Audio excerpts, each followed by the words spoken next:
अर्थात pure science की श्रेणी में विज्ञान को रखने में दिक्कत है। राजनीति विज्ञान एक ऐसा सब्जेक्ट है जो मानव से परिवार, परिवार से समाज, समाज से राष्ट्र व अंतर्राष्ट्रीय जगत का अध्ययन क्षेत्र उसके अंतर्गत किया जाता है। बकल के अनुसार कि ज्ञान की प्रारंभिक अवस्था में राजनीति विज्ञान को विज्ञान मानना तो दूर, वह तो कलाओं में भी पिछड़ी हुई कला, अर्थात उसे विज्ञान भी ना कहा जाए और उसे कला भी ना माना जाए। इस तरह से जब हम मतांतर देखते हैं लेखकों की व्याख्या में, तो उसे समझाने की चेष्टा ये की गई है कि हम इसलिए इसको विज्ञान नहीं मानना चाहते कि विज्ञान में जो मूल्य निरपेक्षता या वैज्ञानिकता या निश्चितता, व्यवस्थीकरण, क्रमबद्धता, ये सब चीज़ें जो देखने में आती हैं वो राजनीति विज्ञान में संभव नहीं है। लेखकों ने अपने अपने तरीके से समझाने का प्रयास किया कि जिसमें निश्चित रूप से कुछ ना कहा जा सके उसे हम विज्ञान की श्रेणी में नहीं रखेंगे, हम इसको कला की श्रेणी में भी नहीं रखेंगे, क्योंकि जिस चीज़ को हम देखते हैं परिणाम उसके विपरीत आता है। न तो भविष्यवाणी संभव है, न निश्चित परिणाम संभव है, न निष्कर्ष निकाला जाता है। विज्ञान की तरह इसमें वो बातें नहीं मिलती जो प्रैक्टिकल में संभव होती। दूसरी तरफ राजनीति विज्ञान को विज्ञान मानने वालों का कहना है कि इसमें क्रमबद्धता भी है, व्यवस्थीकरण भी है, तकनीक का प्रयोग भी संभव है, भविष्यवाणी भी की जा सकती है, वो सारी बातें नापतोल भी किया जा सकता है, वो बातें संभव है जो विज्ञान की श्रेणी में नहीं रखने वाले कह रहे हैं। हम कहते हैं कि वह बातें इसमें संभव है। संभव के लिए प्रैक्टिकल क्या बताया जाता है कि जैसे क्रमबद्धता ये शब्द लिया जाए तो क्रमबद्धता का मतलब है सिस्टमेटिकल ढंग से कोई भी कार्य को संपन्न किया जाए। जैसे चुनाव है तो चुनाव में सबसे पहले अधिसूचना जारी हुई, चुनाव की तिथियां डिटेल पूरी आ जाती है, कब नामांकन भरा जाएगा, कब नामांकन की जांच होगी, कब नामांकन पत्र वापस ले सकते हैं, किस दिन वोटिंग होगी, किस दिन काउंटिंग होगी, किस दिन रिजल्ट होगा। हर चीज़ व्यवस्थित ढंग से, क्रमबद्ध ढंग से होती। व्यवहार में ये भी देखने में आता है कि मानव के स्वभाव में यहाँ एक रूपता भी कभी कभी बहुत ज़्यादा देखने को मिलती, एक विचारधारा।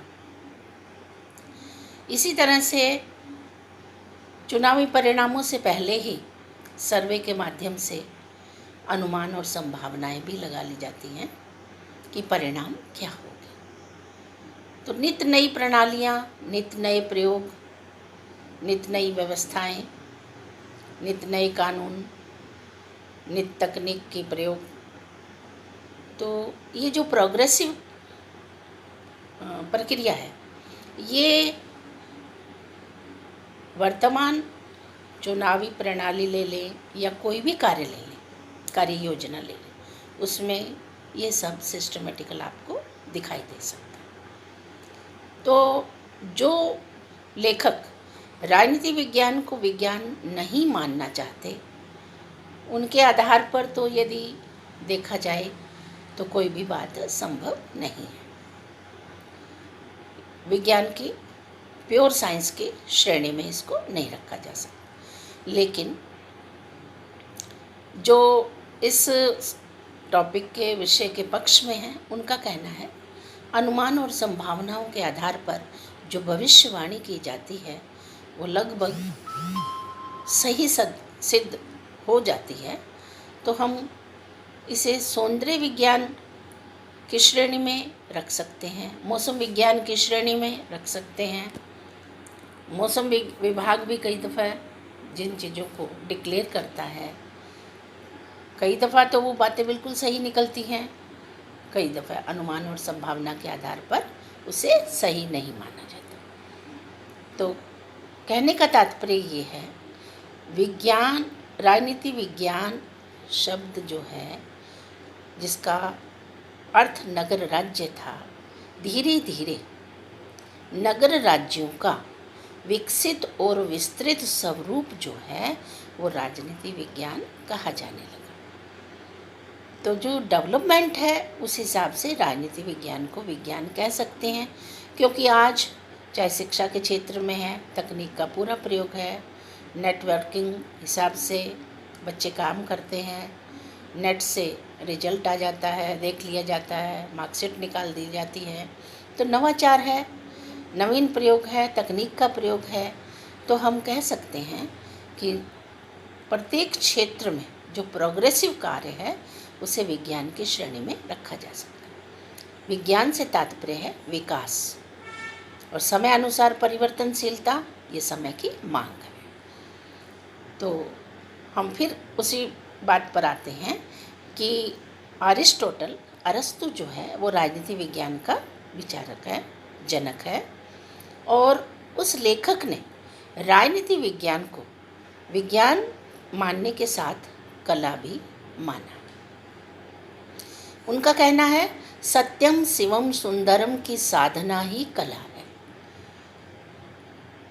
कि जिस प्रकार एक राज्य, लोक कल्याणकारी राज्य, जन्म से लेकर मृत्यु तक व्यक्ति का साथ देता है, वह लोक कल्याण करता है, प्रजा का हित करता है, तो ये सत्य है। निश्चित रूप से राज्य, निश्चित भूभाग, जनसंख्या, सरकार, सार्वभौमिकता, तो जो सरकार है वो इस तरह की नीतियों का प्रतिपादन करती है, संवैधानिक प्रावधानों को ध्यान में रखकर कि अधिकाधिक मात्रा में जनता का कल्याण। तो राजनीति शास्त्र का संबंध राज्य एवं सरकार से है। राज्य एक अमूर्त संस्था है और सरकार उसका मूर्त रूप, और उसके मूर्त रूप को किस तरह से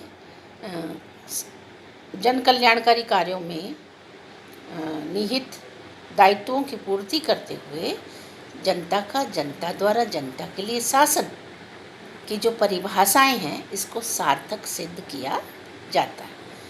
तो हमारा ये मानना है कि राजनीति विज्ञान को विज्ञान की श्रेणी में रखने वाले लेखक ये कहना चाहते हैं कि राजनीति विज्ञान इसलिए विज्ञान है कि इसमें परिवर्तन, डेवलपमेंट, न्यू तकनीक, अनेकानेक ऐसे प्रणालियाँ और कार्यक्रम सम्मिलित किए गए हैं जो समय और जनता की मांग के अनुरूप होते हैं और उन्हें पूरा करने का पूरा प्रयास किया जाता है। जबकि सब्जेक्ट के विपक्ष वालों का कहना है कि हम उसको प्योर साइंस की श्रेणी में नहीं रख सकते। तो हम आपको आज ये बताना चाह रहे थे कि परिभाषाओं में मतांतर है, लेखकों का अपना अपना मत है, लेकिन आज यदि हम राजनीति विज्ञान के दृष्टिकोण से या राजनीति विज्ञान के अध्ययन क्षेत्र से किसी बात को समझना चाहते हैं तो हम एक व्यक्ति, परिवार, परिवार से समाज, समाज से राज्य, राज्य से राष्ट्र, तो हम राज्य पर बहुत ज़्यादा निर्भर रहते हैं। जैसे प्राकृतिक आपदाएं हैं तो हमें बहुत उम्मीद है कि सरकार के माध्यम से जनता को सुरक्षा व्यवस्था, स्वास्थ्य, चिकित्सा, हर तरह के आर्थिक सहायता या खाद्य सामग्री जो दी जा रही है, तो लोक कल्याणकारी राज्य की ये मुख्य प्रवृत्ति मानी जाती है। तो जो समस्याएं हैं, आज का युग वैज्ञानिक युग है और समस्याओं का निवारण भी वैज्ञानिक तरीके से ही संभव है। तो राज्य के माध्यम से इसकी पूर्ति की जाती है। जनता, राज्य और जनता के बीच राजनीतिक दल कड़ी के रूप में कार्य करते हुए जन इच्छाओं की पूर्ति करवाने के लिए पूरी तरह से प्रयासरत रहते हैं।